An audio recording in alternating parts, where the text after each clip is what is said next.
Amoy forever. Amoy LQ. Amoy Nucala Berry Blooms. Amoy Kala, amoy good vibes.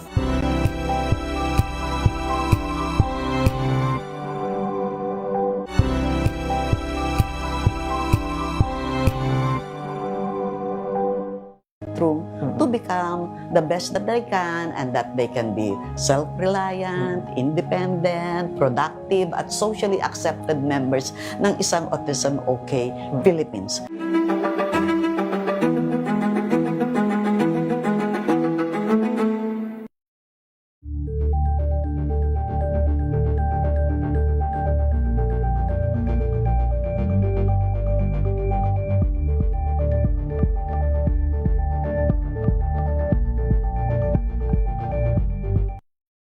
Mga balitang gigising sa inyong umaga. Mga balitang kailangan mong malaman. Mapapakinggan sa ACS Balita sa 2x2. Kasama sina Anthony Taberna at Jerry Baha. Lunes hanggang Biyernes.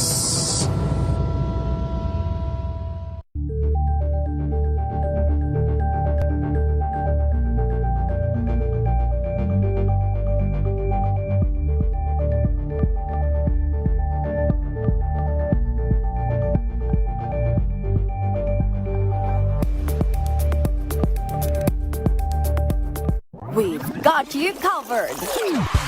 From the hottest hits, exclusive interviews, kilig to the bones fan meet experience, and hataw performances of your favorite stars.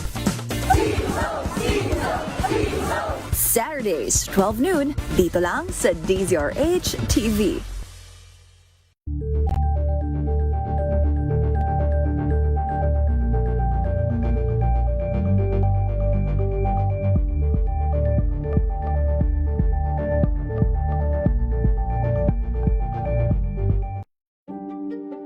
Buklatin ang mga pahina. Pakinggan ang boses ng lipunan. Tunghayan ang mga issue mula sa ibang katayuan. Nakakalungkot kasi deserve ba namin ng ganito? Na hindi nila alam kung ano talaga yung kanilang mga karapatan. Yung gobyerno, tinulungan nila yung kanilang magsasaka. Pinapatahimik tayong lahat using various laws. Through education, kayang-kaya nating baguhin yung ganitong klaseng pag-iisip. Isang kwento, iba't ibang anggulo. Dito, sa Point of View.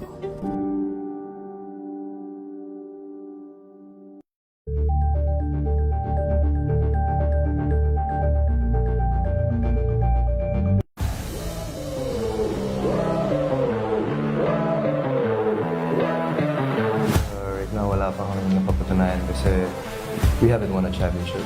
To me, it means everything. That's really one of my main goals in life. Mag-aisa sa mga pangarap ko yan, to be able to represent the country.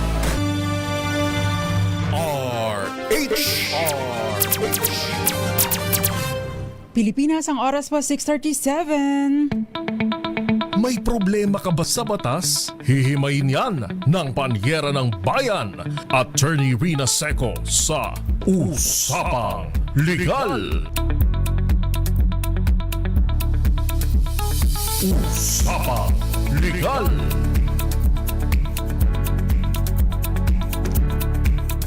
Magandang gabi Pilipinas, ito po ang DZRH Usapang Legal kasama ang Panyera ng Bayan, Attorney Rina Seco para sa DZRH. Una sa Pilipinas, una sa Pilipino. Usapang Legal. Mainit ang talakayan ngayon tungkol doon sa unang naging proseso dyan sa Kongreso, lalong-lalo na yung pagsagot ni Vice President Sara Duterte tungkol sa kanyang mga grado mga grado sa law school. Actually, hindi naman po nagmamatter yung grado sa law school at kahit yung grado sa bar exams. Basta ang importante lang po pumapasa. Kaya hindi dapat doon nagsisenter ang ating atensyon. Diba? Doon tayo dapat nakatutok doon sa mga ibang aligasyon na may kinalaman sa pondo ng taong bayan, sa pondo ng gobyerno at sa mga iba pang related na mga aligasyon na related sa kanyang public office. Whether totoo ito o hindi. Hindi dapat pinag-uusapan anong grado niya sa ganito. No? Anong grado niya, whether magaling ba siya nung estudyante or pasang-awa ba siya sa bar exams. Hindi na po relevant yan. Ang importante pumasa. At saka wala na pong kinalaman yan doon sa kanyang public office. Kaya dapat na hindi na nagiging talakayan pa yan. Issue lamang po yan kung talagang ang issue ay magaling bang abogado o hindi. Although hindi naman batayan ang grado sa law school. Basta ang importante pumasa ka na at anong ginagawa mo during practice kung pagiging abogado po ang pag-uusapan. Sabi nga nung din namin sa law school, ano naman gagawin mo sa sobra? Pumasa ka ng 75, anong gagawin mo sa sobra? Wala namang additional na incentive. Ang tinitingnan na dyan, magaling ka ba sa practice? Mahusay ka bang magsulat? Magaling ka ba sa courtroom drama? Yan. Yung dedikasyon mo, yung commitment mo, no? Doon sa iyong trabaho. Okay ba? Diba? Totoo bang isinusulong mo ang hustisya? O baka naman ikaw ay hawsyaw? Diba? Yun ang issue dapat. Usapang Legal. Anyway, samahan niyo po ako hanggang 7:30 ng gabi. Maganda po ang ating talakayan dahil kapag pinag-uusapan ng mana, kawing po ang inyong mga questions, ang questions ng ating mga tagapakinig, lalo na kapag naumpisahan, wala na. Sunod-sunod na ang mga tanong, lalo na pagka marami naman po talaga sa atin ang mga nagmamana, di ba?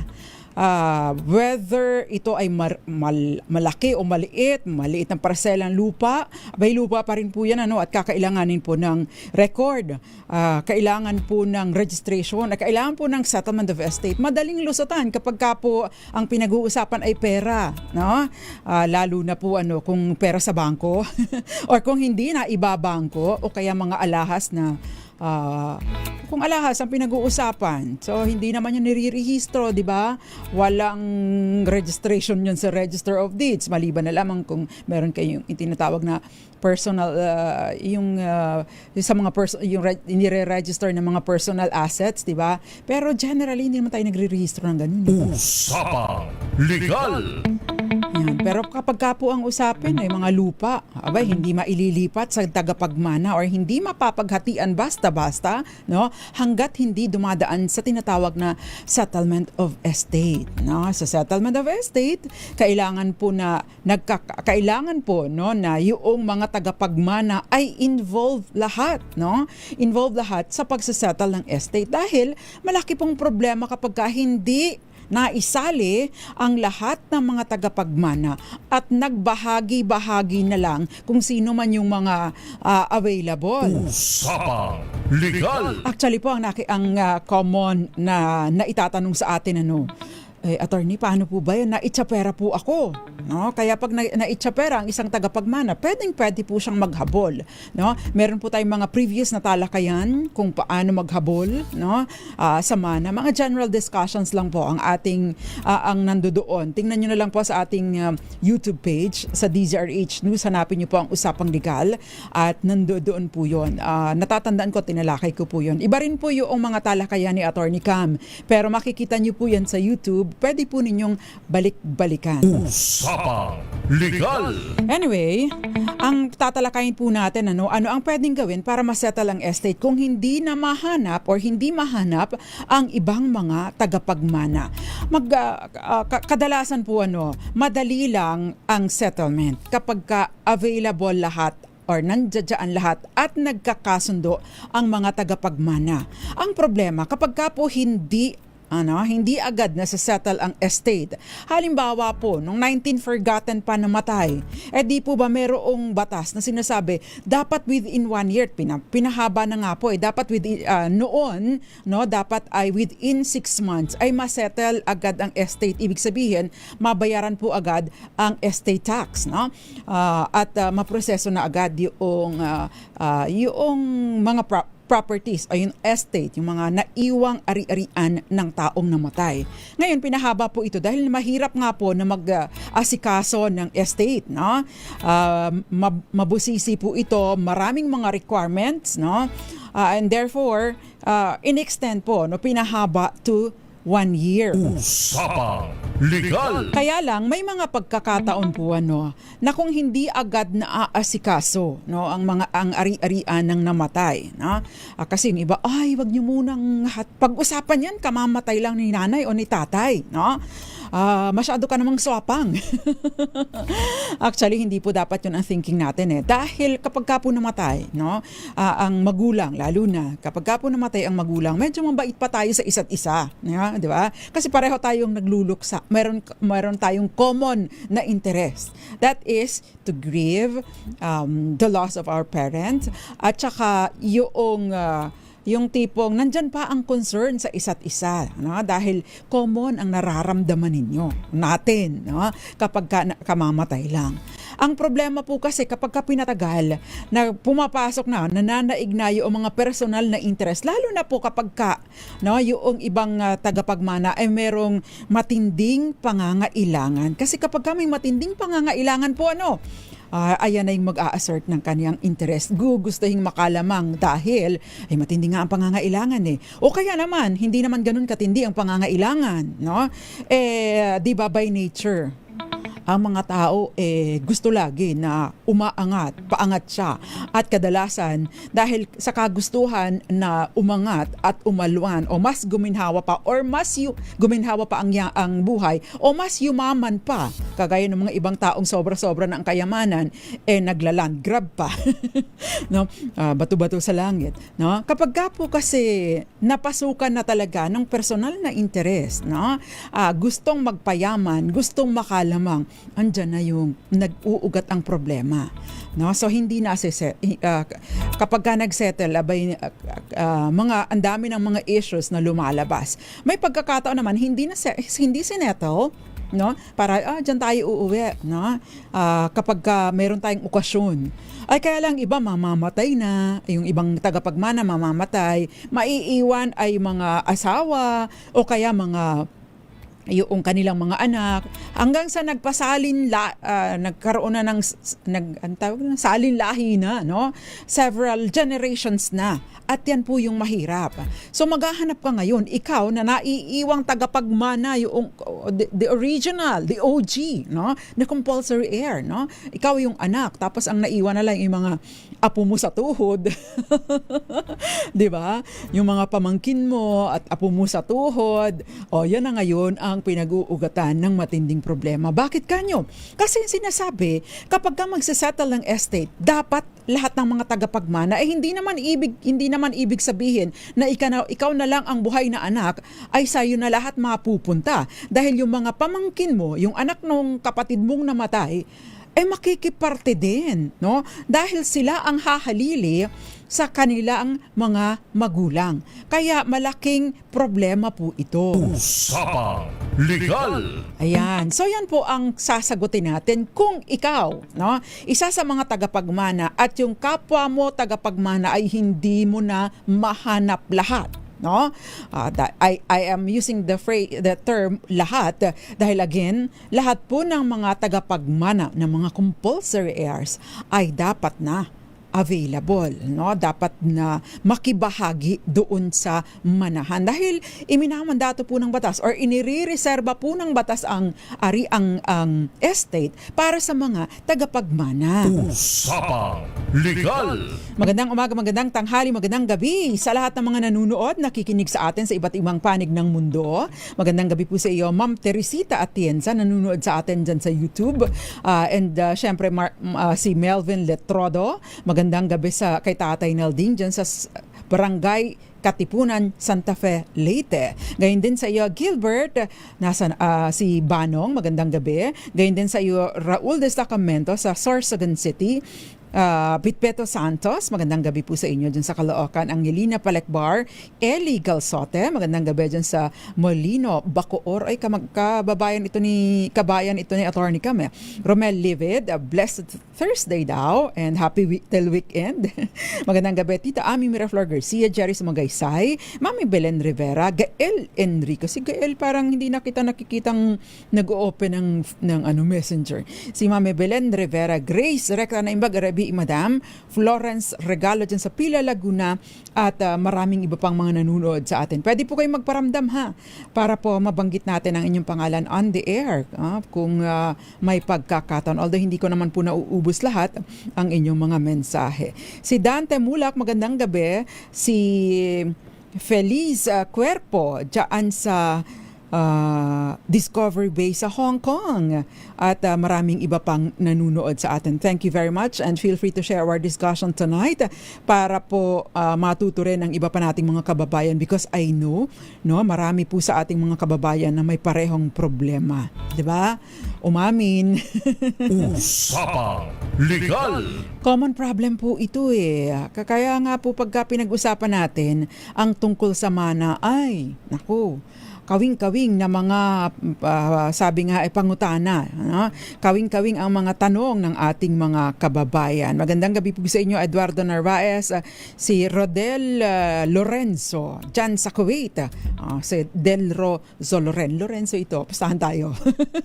Ay, hindi po ako nagsusugal katuwaan lang. Okay, Mayabel. At syempre pa, Linmar Rod Tison.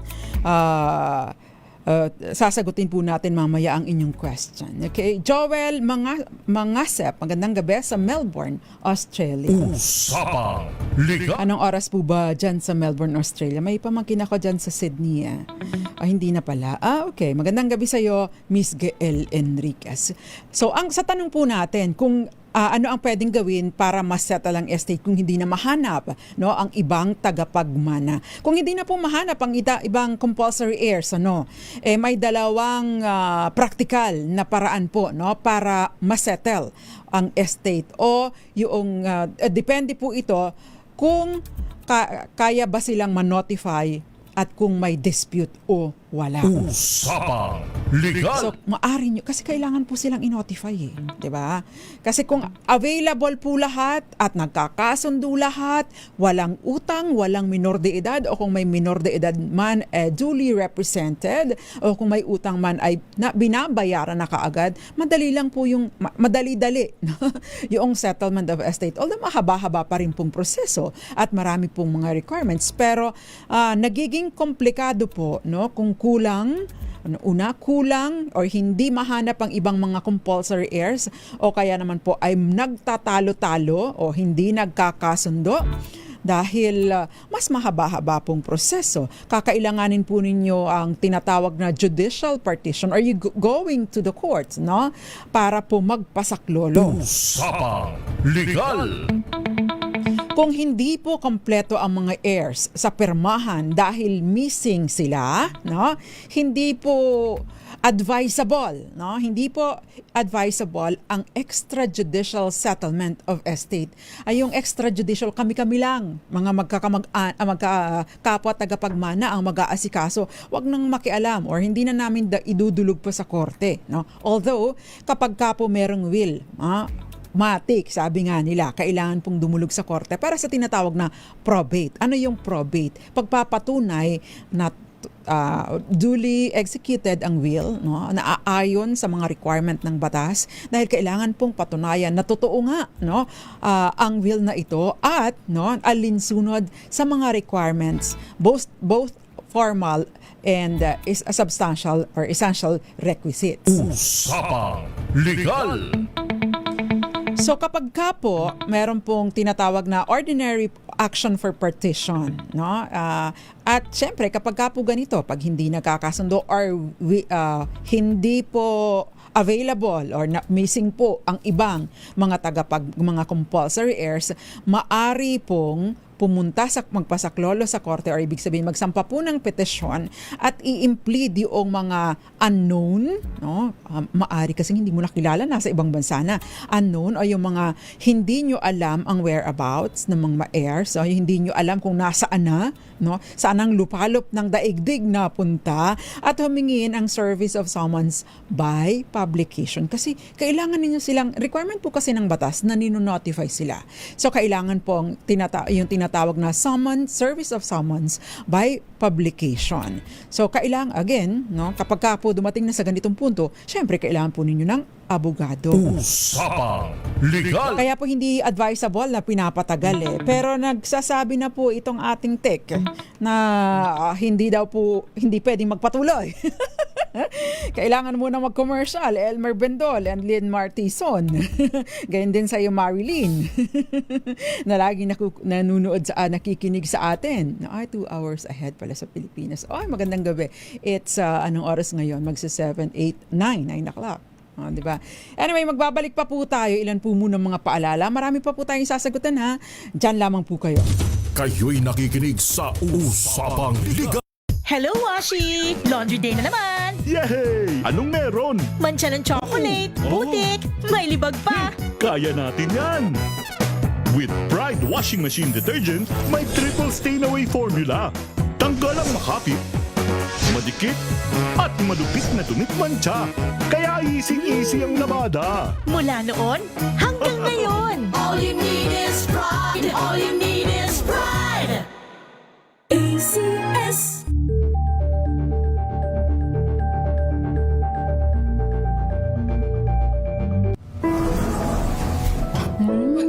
Amoy forever. Amoy LQ. Amoy New Caleb Berry Blues. Amoy kala, amoy good vibes.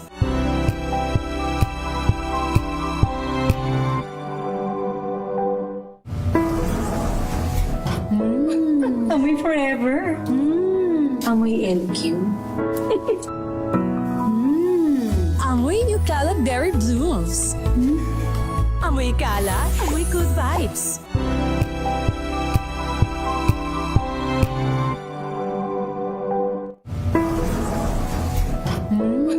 Amoy forever.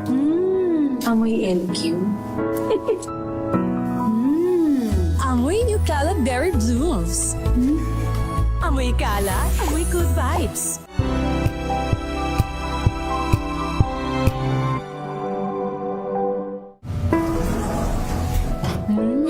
Amoy forever. Amoy LQ. Amoy New Caleb Berry Blues. Amoy kala, amoy good vibes.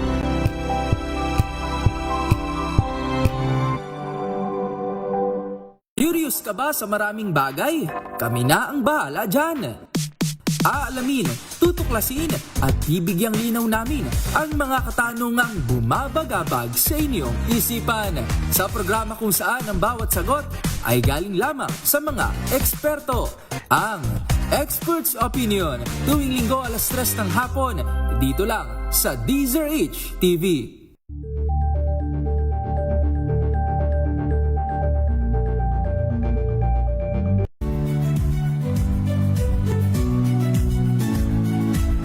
Magandang araw mga kaibigan. Ito po ang inyong balerina ng bayan, si Lisa Makuha Elizalde, na nag-aanyaya sa inyong samahan kami at ang aming mga espesyal na panauhin para sa kalahating oras ng masayang kwentuhan sa aming programang Art to Art, kung saan ang usapang sining at kultura ay para sa lahat. Huwag kaliligtaan, tuwing linggo, 3:30 ng hapon, dito lamang sa DZRH Radio, DZRH TV, at via online streaming.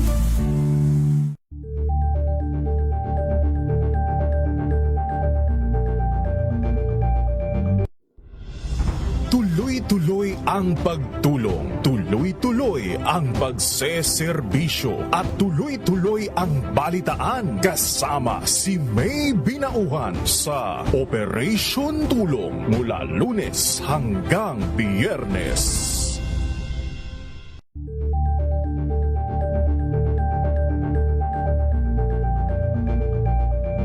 Alamin ang mga maiinit na isyung pambayan, mga balitang kailangan mong malaman, usapin sa pamahalaan, politika, ekonomiya at kabuhayan. Ito ang mga dapat mong malaman, pakialaman at pag-uusapan dahil kayo ang tinig ng mamamayan dito sa Damdaming Bayan. Live sa DZRH Radio, DZRH TV at DZRH Digital. Kasama sina Lakay, Deo Macalma at Elaine Apit. Araw-araw, Lunes hanggang Biyernes. Damdaming Bayan. Kasama si Attorney Rina Seco. Usapang Legal. Nagbabalik po ang DZRH Usapang Legal kasama ang panyera ng bayan, Attorney Rina Seco. At tinatalakay po natin tungkol doon sa kung halimbawang nawawala or hindi na mahanap yung ibang mga tagapagmana at gusto nang isettle ang estate. Again, binanggit na po natin na you will need to go to court at hindi appropriate or hindi advisable. Hindi po advisable yung extrajudicial settlement of estate. Kasi hindi po kung halimbawa mag-settle kayo na kayo lang or kami lang muna, at hindi po meron pong hindi naisali, hindi po ito binding doon sa tao o doon sa tagapagmana or sa compulsory heir na hindi nag-participate o walang notice sa nangyayaring settlement of estate. Usapang Legal. So kaya kung hindi po mahanap ang ibang heirs, delikado ang extrajudicial settlement of estate. Kasi kung ang may heir na hindi naisali at walang notice, pwede pa rin niyang i-assert ang kanyang karapatan sa share later at guluhin ang mga titulo ninyo na nailipat na ninyo sa inyong pangalan. O kung meron man kayong transaksyon, pwede niyang guluhin ang transaction. Usapang Legal. Yan. So, next question please, RHTV. Attorney asking for a friend. Palagay ko yung asking for a friend na yan, ikaw din yan. Hindi nyo na kailangan, kasi hindi ko naman binabanggit. Tinatanggal ko po yung mga pangalan para din po sa privacy ng ating tagapakinig dahil ng mga nagtatanong dahil alam ko yung mga kaaway ninyo, yung maaaring yung kaaway po ninyo, nanonood din sa atin. Sabi niya, attorney asking for a friend. Paano po kaya kung walang naiwang kamag-anak ang namatay o kaya ay matandang dalaga tapos patay na ang magulang at wala ding kapatid at may naiwan siyang properties? Ibig ba sabihin na mapupunta ang ari-arian sa caregiver? Usapang Legal. Parang ito, salamat po sa question. Parang ito lang yung, attorney, mag-a-absent ako. Nag-absent ako, namatay si ganito. Namatay yung nanay ko, namatay yung tita ko, namatay yung tito ko, namatay. Minsan, yung ganun Abay, hindi kaya ubos na ang lahi nyo. But anyway, joke lang po yun. May mga ganun kasi, di ba, pag nag-absent or pag na-late, kung ano-ano lang kung sino-sinong namamatay, pati yung kukong namatay, kasama sa idinadahilan, although walang kinalaman yung sama na. But, naalala ko lang, but kapag po namatay ang isang tao, na walang tagapagmana or walang heir, o sino man na entitled o may karapatan sa ari-arian, ang maari pong mangyari, yung estate ay may tinatawag pong escheat. Ano yung escheat, Ito po ibig sabihin ay mapupunta sa estado, or sa LGU sa pamamagitan po ng court proceedings. So yung ari-arian na maiiwan niya ay mapupunta doon sa gobyerno, sa estado. Kadalasan po ay ang LGU ang nagsisimula nito, nag-uumpisa, nag-take ng lead, nag-initiate, at it is through the Office of the Solicitor General. Usapang Legal. That is of course kung wala pong naiwang will, kasi iba pong usapan kapag may will na iniwan ng isang taong wala nang tagapagmana, dahil kung sino man ang nais niyang pagbigyan ng kanyang ari-arian, say for example say for example, gusto po niyang ibigay sa kanyang kapitbahay, sa kanyang ex, no? O sa kanyang sino pa ba? Sa kanyang dating tagapangalaga, no? Sa kanyang kasambahay, sa kanyang driver, sa kanyang kaibigan, sa kanyang hardinero kung meron man, no? O kung sino mang nagmagandang loob sa kanya at natouch ang kanyang buhay noong nabubuhay pa siya, no? Maari po niya itong iiwan sa pamamagitan ng will. Papasok lamang po yung escheat o ibig sabihin yung pagkuha, no, ng gobyerno doon sa estate or sa naiwang ari-arian kung wala pong will na naiwan at wala rin namang kamag-anak, no, na maaring magmana doon sa property. Usapang Legal. So, yun.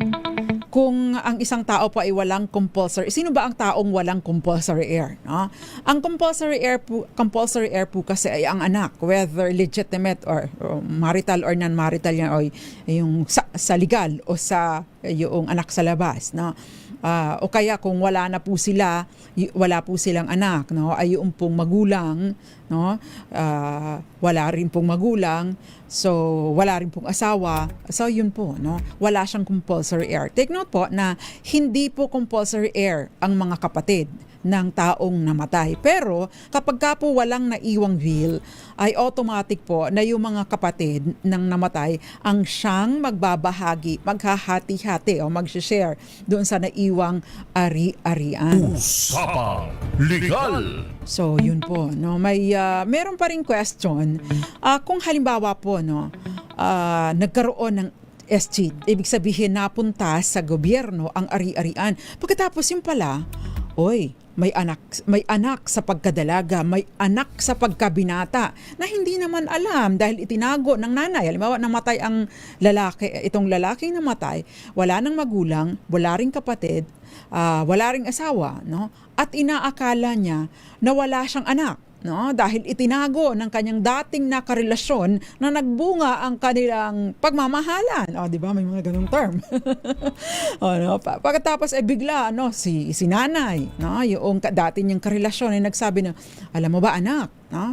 Ang tatay mo may mga ari-arian. Ito talaga ang tatay mo, no?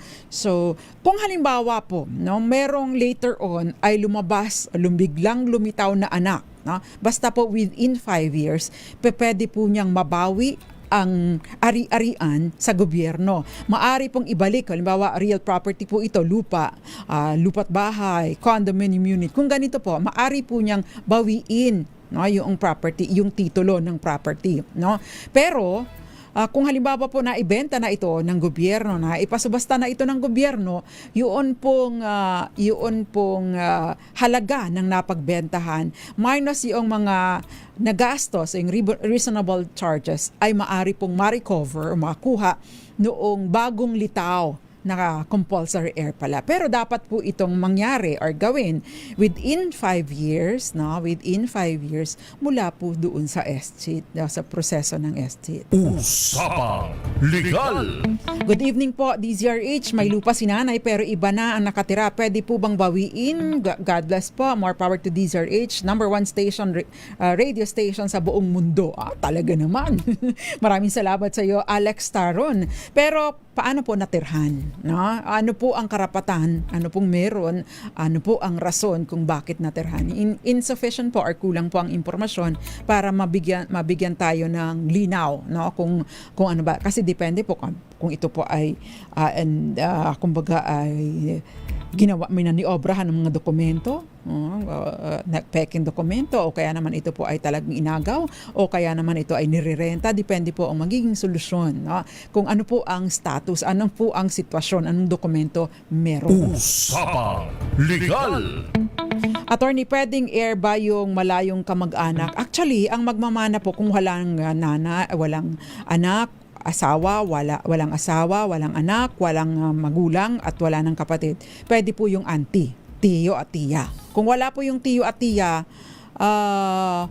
yung pinsan sa second cousin ang tawag doon, di ba? Maari pa po yung second cousin, yung pwede pa po yun. No, hanggang doon po. Usapang Legal. Attorney, publication, nilalagay kung anong ari-arian ng namatay, paano naman yung mga magpapanggap na heir, na anak din siya. Ay, syempre, kailangan pong patunayan. Kasi yung mga ari-arian po, normally,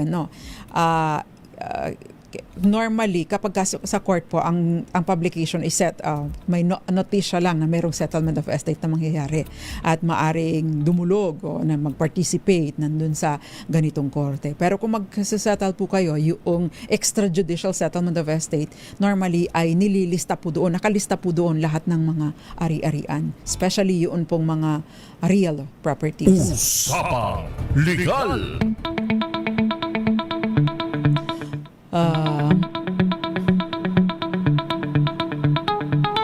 May matagal na po sila binahayan na pero may titulo naman siya. Salamat po. Sino pong may titulo? Yung nanay po ninyo o yun pong nakatira doon? Ayan po ang dapat na malaman. At ano po ang pinag-ugatan ng karapatan ng nanay ninyo? Ano rin po ang pinag-ugatan ng karapatan noong nagtayo, yung nag-occupy na doon sa property. Yun po ay mga mahalagang masagot para din mas malinaw at ma-discuss natin ng maayos. Kung gusto niyo po, pwede po ninyo akong i-message ng buo, lahat ng detalye doon sa aking page. Sumasagot po ako and Cal Monor can attest to that. Nag-antay lang siya ng almost 2 weeks ba? Minsan po matagal talaga pero sumasagot po ako. Hindi lang agad-agad dahil marami po akong ginagawa. Usapang Legal. RHTV next please. Ayan. Attorney, ito pa ang gusto ko malaman. Kasi may nabili kami lupa sa bukid. No? Naghahabol ang mga siguro anak na nasa Amerika. Kung 30 years na, kung kailan 30 years na, saka sila naghahabol. Kasi di daw nila alam na ibinenta ng mother nila bago ito namatay. Usapang Legal. Ay ang tanong po dito, sino po ang may-ari ng property? Yan. Mahalaga pong malaman sino po talaga ang may-ari ng property at yung pangalan po doon sa titulo ng property kanino po. Kasi kung nasa nanay at nanay lamang talaga, eksklusibong property ito ng nanay, ay wala pong pakialam yung mga anak, kahit pa sabihin natin, pag namatay si nanay, kami naman ang tagapagmana, hindi po ganun yon. Dahil ang pagmamana ay nangyayari lamang kapag namatay na yung nagpapamana. Di ba?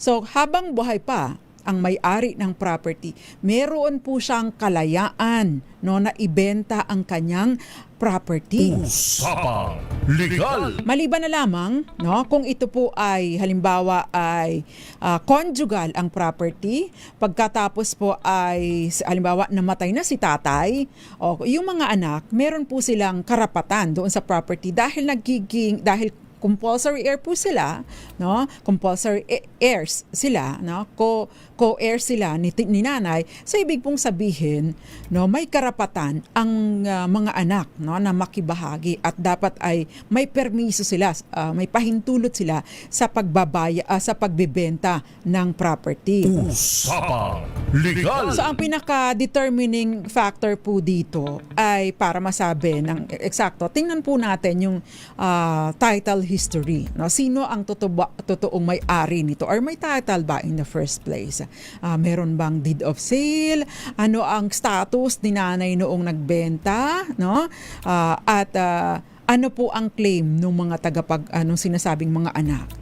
Pero kung kay nanay po ito, wala na pong pakialam. Kaya lang kasi, ang sinasabi po ninyo 30 years. Tagal naman nun. Bago bago maghabol, di ba? Kung totoo sila mga tagapagmana, meron pong tinatawag na latches. Anong ibig sabihin nito? Yung natutulog sa pansitan.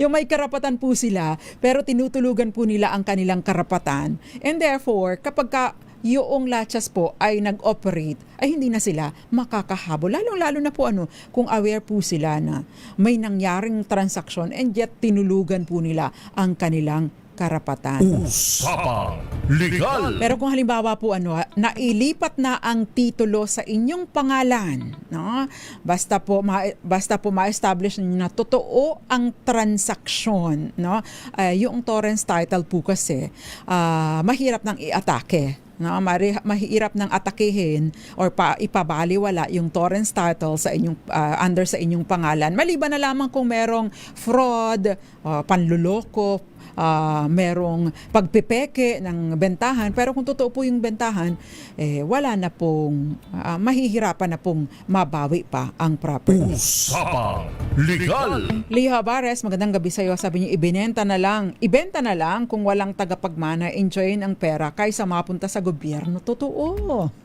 Di ba? Alex Madrona, si Kuya Alex Madrona nanunood sa atin, and of course, magandang gabi sa iyo, Nancy Madrona.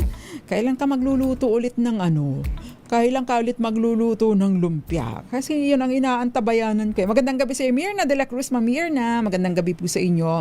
Magandang gabi din po sa inyo, Richard Diosana, dyan sa barangay ba ito? Gulad, Novaliches, Quezon City. Sir Virginio Gapulaw Senior, magandang gabi dyan sa Puerto Princesa City sa Palawan. Salvacion Escobar, magandang gabi. Wala na po akong problema sa lupang nana namin na yan. Kasi po, nahati na namin magkakapatid ang mana naming lupa. Tig-isa kaming titulo at tax declaration. Ay, very good. Usapang Legal. Okay, si Ditas, sasagutin natin yan. Magko-commercial muna tayo, Ditas, ha. Pagbalik natin, tingnan natin kung kaya natin sagutin yung question mo. Magbabalik po tayo lang po muna mga paalala at tiyan lamang po kayo. Kayo'y nakikinig sa Usapang Tinesting, sinuri, siniyasan. Ang resulta, super effective ang Shield sa pagpatay ng bakterya at virus. Shield Antibacterial Soap. Believe ang mga eksperto sa Philippine Nurses Association. At si Mami, Tiwala ako sa Shield. Shield Antibacterial Soap. Napatunayang mabisa. Ang mga nurse, tiwala. Amoy forever. Amoy LQ. Amoy New Calab Berry Blooms. Amoy kalat, amoy good vibes. Sa lahat ng bagay, simula pa lang, siguraduhin max protection na. Kasi pag kulang ang proteksyon, baka madaling masira. Sa ngipin, dapat may max protection din. Max Alaga ng Unique Toothpaste. With Max Protect Formula. Help stop cavities before they start, while keeping breath fresh. Try Unique Maximum Fluoride Protection. Para Max Alaga, Max Protektado. ACS. Amoy forever. Amoy LQ. Amoy New Calab Berry Blooms. Amoy kalat, amoy good vibes. Sa bawat pag-alis ng isang OFW, may pangarap. Pero may takot din. Takot na sa pag-uwi, wala pa ring kabuhayan, walang kasiguruhan. Pero nagbago ang kwento. Sa pagsisimula pa lang ng Department of Migrant Workers, maliwanag ang direksyon ni Pangulong Ferdinand Marcos Jr.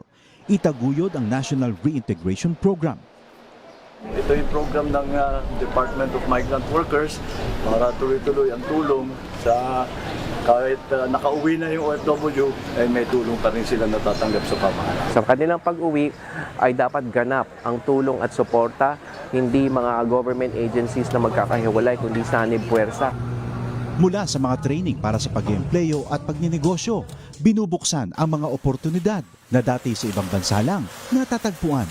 Last week, personal na binisita ng Pangulo ang iba't ibang training na ibinibigay ng DMW. Tulad ng negosyo ng soap making sa Laguna.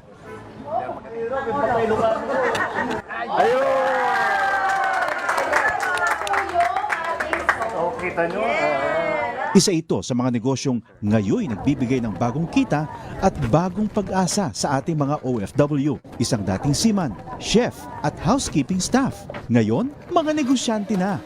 Sa pagninegosyo, gumagabay ang Department of Trade and Industry. Ang laki ng ginawa nilang sakripisyo para magtrabaho sa ibang bansa. Tinatawag natin silang bagong bayani. Dapat naman, pag-uwi nila, meron din tayo may tulong sa kanila para patuloy naman ang kanilang anak. Sa buong bansa, tuloy-tuloy ang trabaho. Isa-isang inaayos sa mga bagay na nagpapagaan sa buhay ng mga Pilipino. Ang pag-uwi para sa mga OFW hindi nakatapusan, kundi isang matapang na simula para sa ating mga bagong bayani.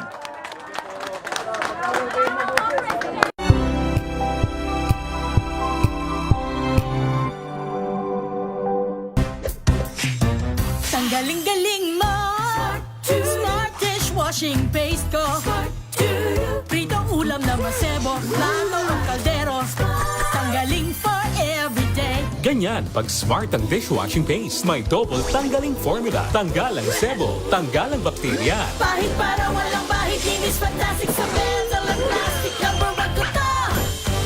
Tanggaling-galing mo Smart dishwashing paste. ACS.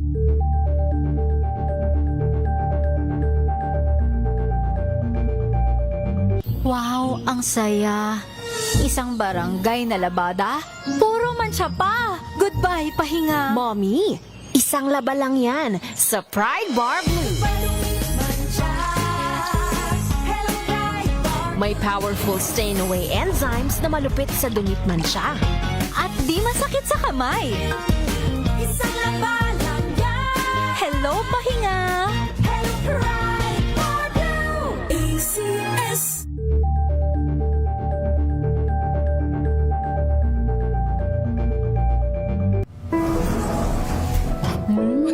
Amoy forever. Amoy LQ. Amoy New Caleb Berry Blooms. Amoy kalat, amoy good vibes. May nagbago. May arte. May budget. Akala nyo lang yon. So solid. White rose papaya, wow, white rose.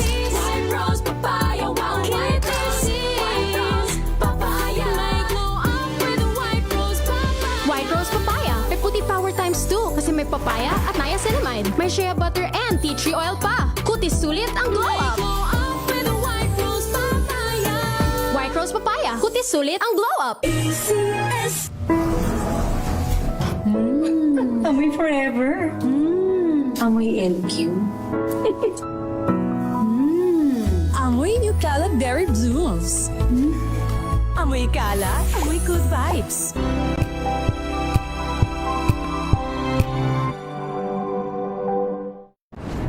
Kung good vibes ang hanap mo, dito ka na sa sigurado! Mula sa mga istoryang nagbibigay ng inspirasyon hanggang sa mga kwentong may dalang solusyon. Mga balitang pampagaan, pakiramdam at pampaganda ng araw. Hindi lang basta good news, kundi the better news. Mula Lunes hanggang Biyernes, 1:00 ng tanghali sa DZRH TV.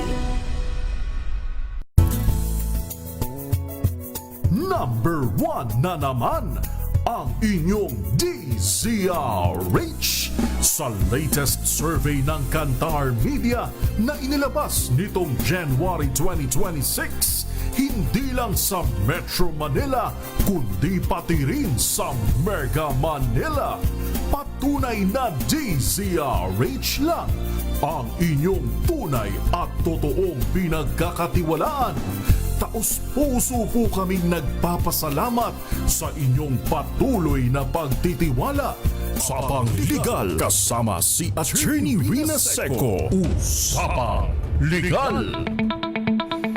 DZRH, Usapang Legal, kasama ang panyara ng bayan, Attorney Rina Seco. Natutuwa ako sa mga comments ng iba. Thank you very much po. Ma'am Teresita, maraming salamat sa magagandang salita. Magandang gabi din sa iyo, Arnolfo Onofre, gayon din sa iyo Alex Madrona, Henry Dolohan, si Jerome Lorenzo, Ivy Gutierrez, Pedro Alarcon, Henry Dolohan, Rexy Graham, oy kababayan ko ito si Ate Rexy, Nilo Diaz, magandang gabi, and of course Maya Bell. Okay, meron pa mga questions dito, by the way, yun pong may binanggit ba na caretaker, pwede bang magmana ang caretaker?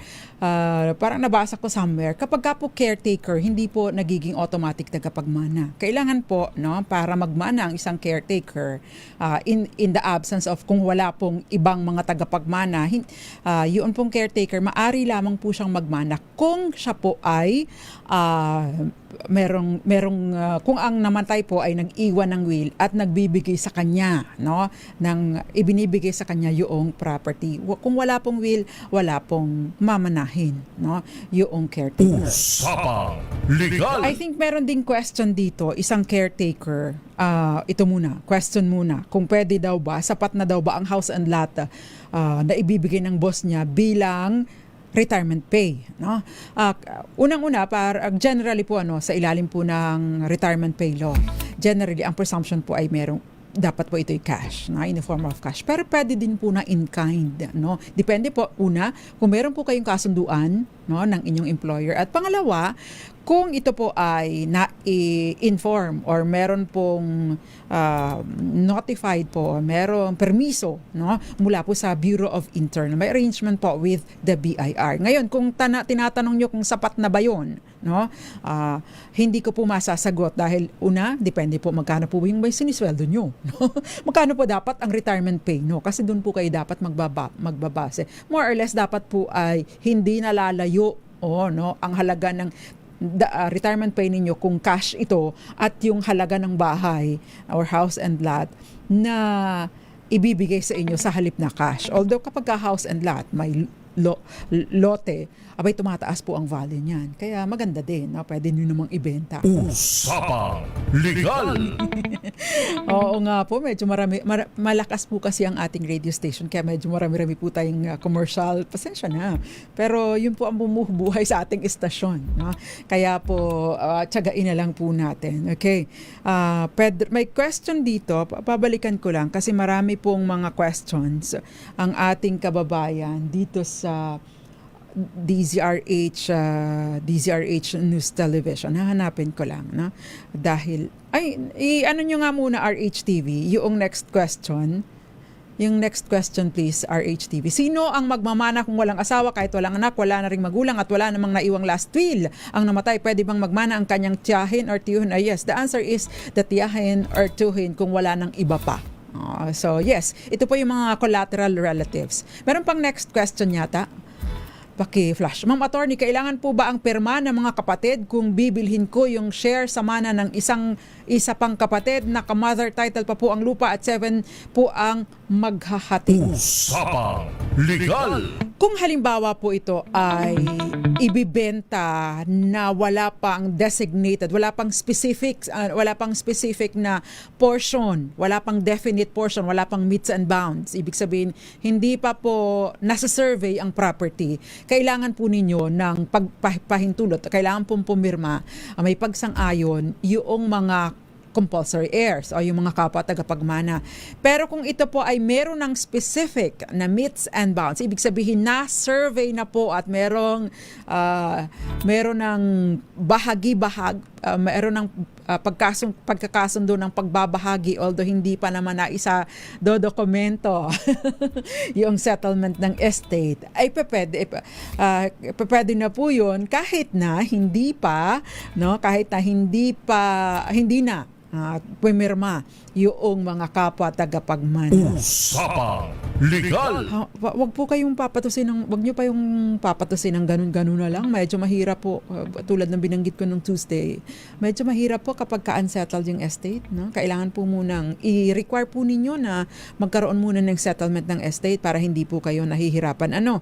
Kasi komplikado po at malaki po ang magagastos ninyo kapag po kayo ay papatusin nyo yung mga ganyang transaksyon just because ay medyo makakamura. Akala nyo lang na makakamura kayo. Di po kayo makakamura dahil malaki po ang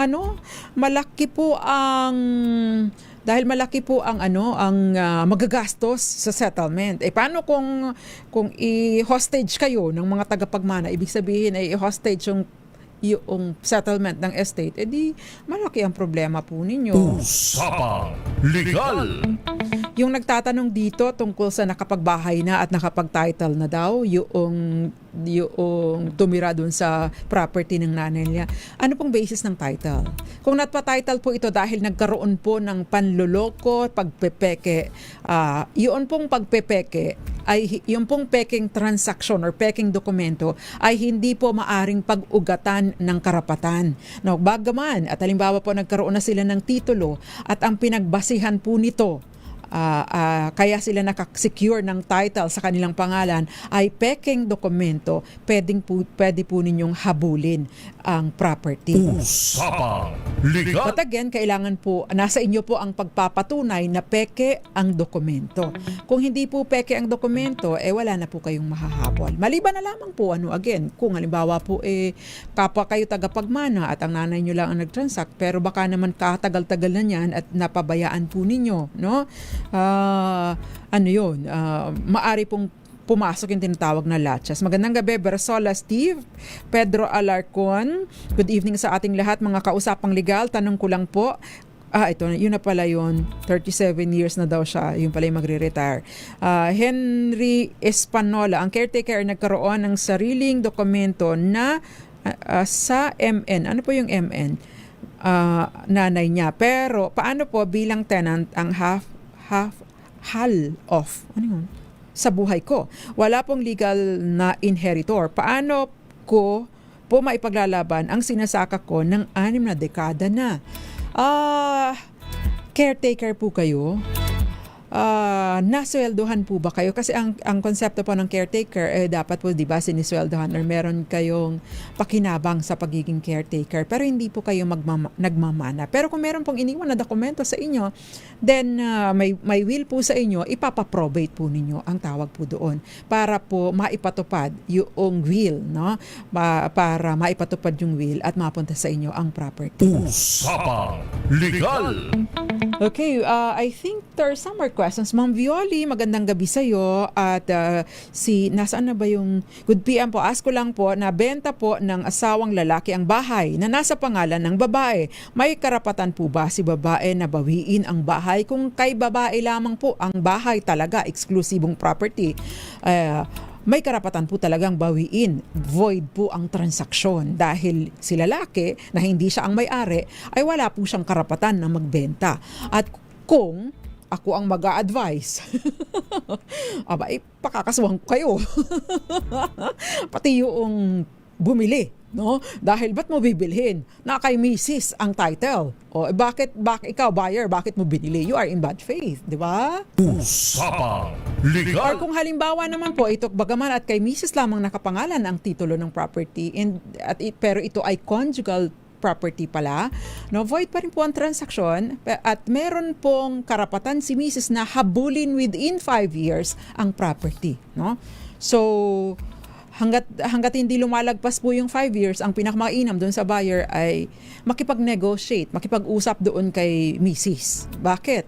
Kasi meron po yung 5-year period po na yun, yun yung tinatawag na may continuing offer kay misis para pumayag sa transaksyon. Usapang Legal. May question pa si Ditas na hinahanap ko yung ano mo. May hinahanap ko yung question mo. Nasaan na ba?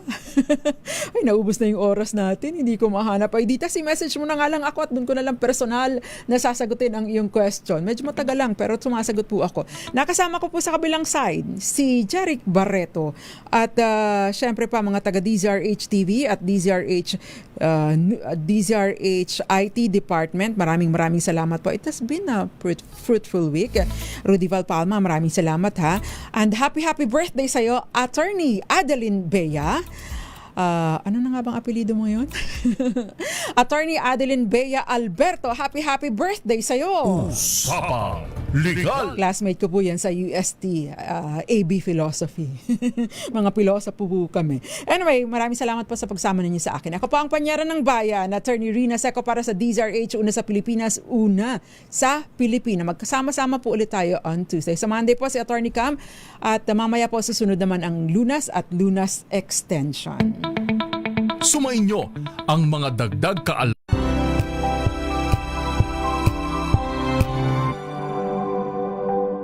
Hello Washi! Laundry day na naman! Yay! Anong meron? Mancha ng chocolate, putik, may libag pa! Kaya natin yan! With Pride Washing Machine Detergent, may triple stain-away formula.